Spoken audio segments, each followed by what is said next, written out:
سیدی حضرت شیخ سمنون رحمۃ اللہ تعالیٰ علیہ اکابر اولیاء کرام میں سے ہیں۔ ایک بار ایسا ہوا کہ آپ عمرہ کی سعادت کے لیے تشریف لے کے گئے تو ایک نوجوان بھی اللہ تعالیٰ کی قدرت سے وہاں گیا جو کہ آپ کی جان پہچان رکھتا تھا۔ وہ کہتا ہے کہ اس دن مجھے آپ کی شان کا اندازہ ہوا، میں آپ کو بزرگ سمجھتا تھا لیکن مجھے اتنا آپ کی عظمت کا اقبال نہیں تھا کہ جو میں نے اس دن آپ کو دیکھا۔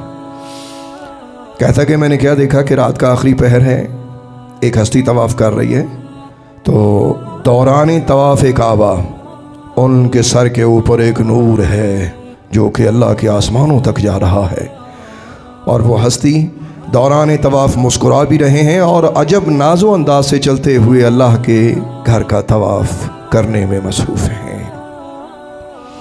کہنے لگا کہ میں بڑا متاثر ہوا کہ یہ کون شخص ہے۔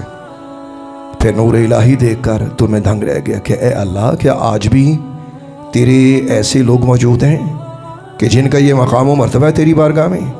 وہ نوجوان کہتا ہے کہ میں آپ کے قریب ہوا۔ کہتے جیسے میں قریب ہوا تو میں نے آپ کو پہچان لیا کہ بھئی یہ تو سیدی حضرت سمنون رحمۃ اللہ تعالیٰ علیہ، میں تو انہیں جانتا ہوں، یہ تو میری جانی پہچانی شخصیت ہے، ہستی ہیں میری۔ کہنے لگا کہ آج ان کے اللہ کے قرب کا مقام میرے سامنے ظاہر ہو گیا کہ اللہ کا نور ان کے سر پہ ہے دوران طواف کعبہ۔ اللہ اکبر۔ کہتا ہے کہ میں نے ان کا دامن تھاما، دوران طواف ہی میں نے ان سے یہ سوال کیا کہ حضور آپ اللہ رب العالمین کی بارگاہ عالیہ میں کھڑے ہیں، آج آپ مجھ کو بتائیں کہ آپ نے اپنے رب کو کیسے پا لیا۔ وہ کہتا ہے جیسے ہی میں نے یہ جملہ بولا تو حضرت سیدی شیخ سمنون رحمۃ اللہ تعالیٰ علیہ پہ غشی طاری ہو گئی۔ میں نے انہیں سنبھالا اور ان کا سر اپنی گود میں رکھ لیا۔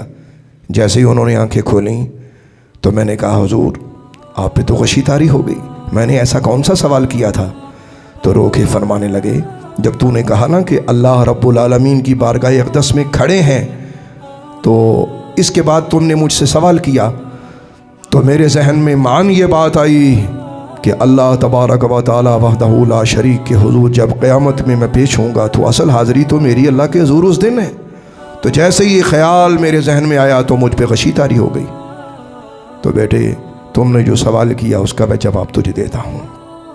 تم نے پوچھا کہ میں نے اپنے اللہ کو کیسے پایا، تو میں تجھے وہ 4 چیزیں بتاتا ہوں کہ جن کی بدولت میں نے اپنے اللہ کے قرب کو حاصل کر لیا۔ سب سے پہلی بات کہ جو چیز میرے اندر زندہ تھی میں نے اسے مار دیا، اور جو چیز میرے اندر مردہ تھی میں نے اسے زندہ کیا۔ نوجوان کہتا ہے میں نے کہا حضور مجھے سمجھ نہیں آئی۔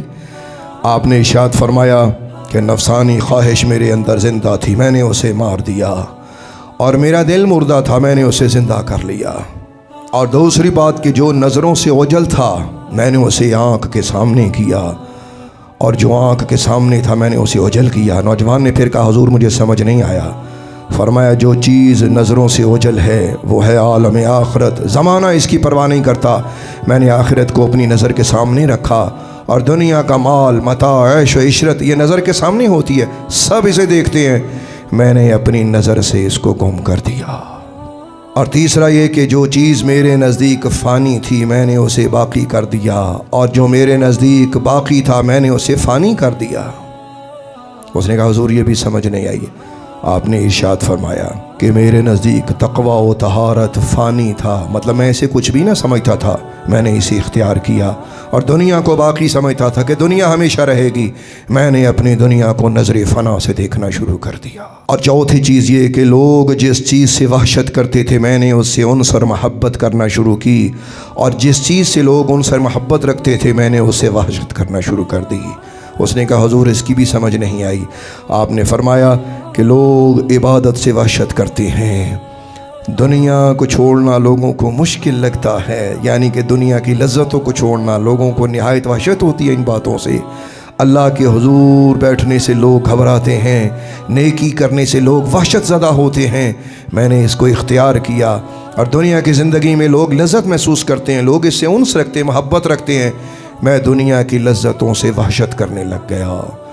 نوجوان کہتا ہے جیسے میں نے یہ 4 باتیں آپ کے منہ مبارک سے سنی تو میں نے روح کے عرض کیا کہ یا سیدی آپ اللہ والے ہیں تو آپ دعا کر دیں کہ مجھے یہ چیزیں حاصل ہو جائیں۔ تو آپ پہ ایک عجیب کیفیت طاری ہوئی. آپ نے ارشاد فرمایا اللہ بے نیاز ہے، اگر یہ 4 چیزیں تجھے حاصل ہو جائیں تو تو بھی وہی بن جائے گا جو سمنون بنا ہوا ہے.